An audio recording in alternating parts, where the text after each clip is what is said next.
आज तक सवर्ण आयोग नहीं है, सवर्ण छात्रवृत्ति नहीं है, सवर्ण छात्रावास नहीं है, सवर्ण बजट नहीं है, सवर्ण आवासीय विद्यालय नहीं है, सवर्ण वित्त निगम नहीं है, सवर्ण विकास निगम नहीं है, तो सवर्ण एक्ट तक नहीं है। तो सवर्ण एक्ट भी चाहिए सवर्णों को।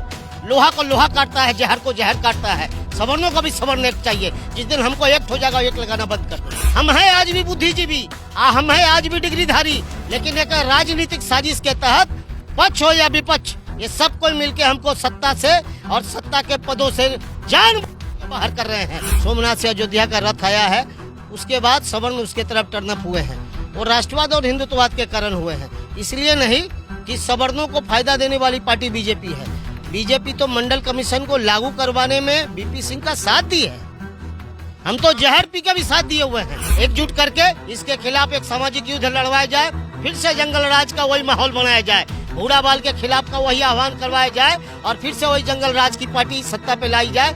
ये सोची समझी साजिश थी। इन कमाल का विषय है, आज का दलित पिछड़ा भी समझदार हो गया है। जहाँ 80% है, 80% है, 67% है, और वहाँ 50% रिजर्वेशन दूसरे समाज के लोगों को मिलता है। हम छाती नहीं पीटते हैं। हमारी उदारता को समझो आप। मध्य प्रदेश का मुख्यमंत्री सांड की तरह पागल हो गया, सवर्णों के खिलाफ बोलने लगा, और राजस्थान की भी हालात वही हो गई।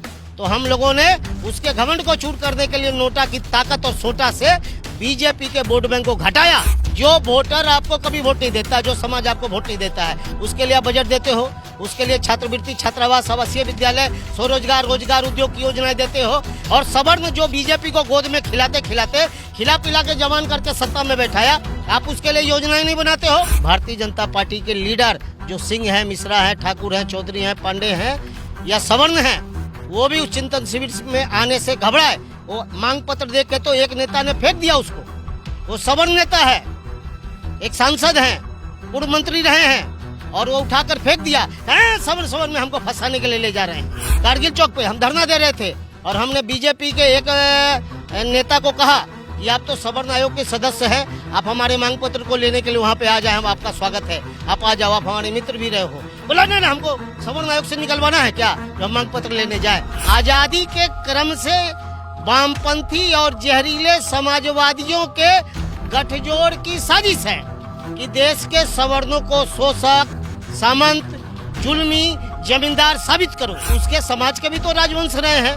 तो जब हम ही अगर ताकतवर होते तो हम ही सब जगह होते ना, फिर तो गुप्त काल नहीं होता, ये अशोक का सम्राट का नहीं चलता, बिंदुसार का नहीं होता, ये चौहरमल राजा नहीं होता। वो लोग भी अपने अपने समय में राजा महाराजा हुए हैं। और किसी के ऊपर कर्ज नहीं है, उसको अनुदान ही अनुदान है, शिक्षा में अनुदान है, स्वरोजगार में अनुदान है, उद्योग तक में अनुदान है, सामाजिक सुरक्षा है, आवास भी उसी के लिए स्पेशली बनता है। तो वो गरीब और हम अमीर, हम कर्ज लेके अमीर हो गए और उसको सरकार अनुदान दे रही है तो वो गरीब हो गया। ये परिभाषा। तो देखते रहिए गुस्ताखी माफ रंजीत। जो लोग अब तक मेरे चैनल को सब्सक्राइब नहीं किए हैं, जल्द से जल्द सब्सक्राइब करें। धन्यवाद।